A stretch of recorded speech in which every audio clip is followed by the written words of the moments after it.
Welcome to this eMammal video on how to fill out your vegetation data sheets. We're going to go through the entire vegetation, the eMammal data sheet throughout this video and demonstrate how to collect each bit of information.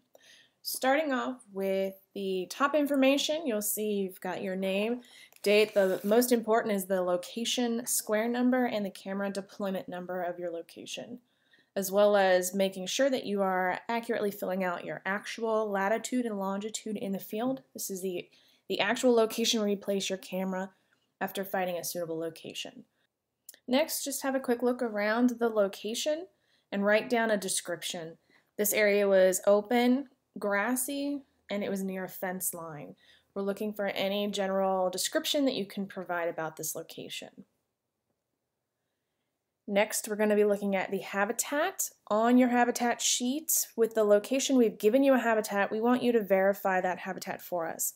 In this area, you're going to have upland hardwood, which is a mix of different tree types. There's going to be lots of green leaves that are not pines in that area. Wetland is going to be any place that has standing water is part of the year, as well as the upland pine sandhills where it's going to be mostly pine. You're going to see a lot of open area. The pine sandhill in this region is intensely managed. You can see in these photos there's a lot of pines, a lot of open skyline. This one's sort of a mix between, so you're going to have to look and see around you what the dominant tree type is. In our example camera site here, you can see there are pines, but there are also a lot of mixed vegetation, so we're going to call this one upland hardwood.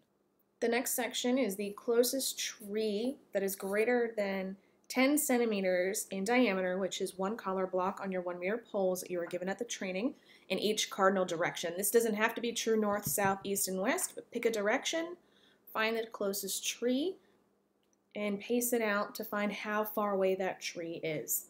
And you're going to need to identify the type of tree. Conifer has the thin needles and cones. Deciduous trees, big, thin, leafy trees that would probably fall off in the fall. Evergreen is something that is green all year round that is not a pine. Write down in each cardinal direction the closest tree type and how many meters away it is from the camera site. Next, you'll be measuring the size of the 10 closest trees at chest height. So you're going to actually walk out from the camera tree itself, and as Megan's doing here, measure each tree using your meter pole. Like I said before, the color blocks are each 10 centimeters, so you can estimate the centimeters of each tree, the diameter at chest height. And you'll be writing those down on your data sheet in centimeters. So they're all in centimeters. This one's 10 centimeters, 5 centimeters was the next tree, 2 centimeters was the next tree, etc., until you find the 10 closest trees to the camera location. The next thing we're going to be looking at is the shrub count. Now this is in 20 meter transects, east to west, north to south of the tree. You're going to go 10 meters out in one direction, holding your meter stick pole at waist height, and you're going to count each shrub or vegetation that actually touches your pole at waist height. You're going to be getting a count of each one and what type it is. This is a pine or conifer that's hit at waist height.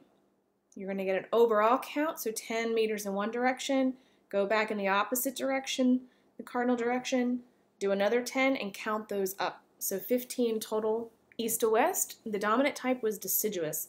If you have a tie in your shrub count, just pick whichever is the most dominant in the area. Next, you'll be collecting data on canopy and ground cover using your crosshair tool provided at the training.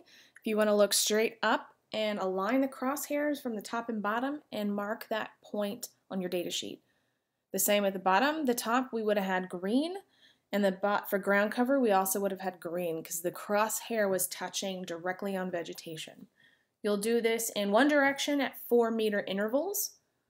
So going if your cardinal directions, north, south, east, and west, you can do 4 out to the north, 4 out to the east, 4 meters out to the west, and then 4 meters to the south, for a total of 16 measurement data points for each ground cover and canopy cover. We have the codes at the bottom: BA for bare soil, WO for wood, GR for green leaf, so anything leafy, WA for water, sky, black is if it's burnt, leaf litter is anything dead or decaying. We have LC for lichen or deer moss, and OT for other.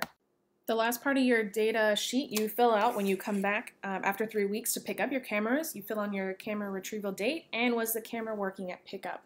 A reminder, when you come to pick up your camera, when you find it, make sure you crouch down and get photos of yourself before you turn it off. When you open up the unit, you should see that it is actively taking photos of you because you've just set it off. And then you can go ahead and turn it off once you've verified that it is still working.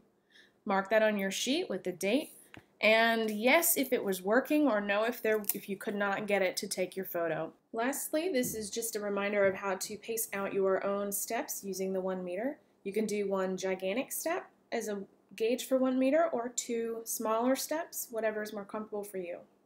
Thank you for watching this video on how to fill out the eMammal vegetation data sheet.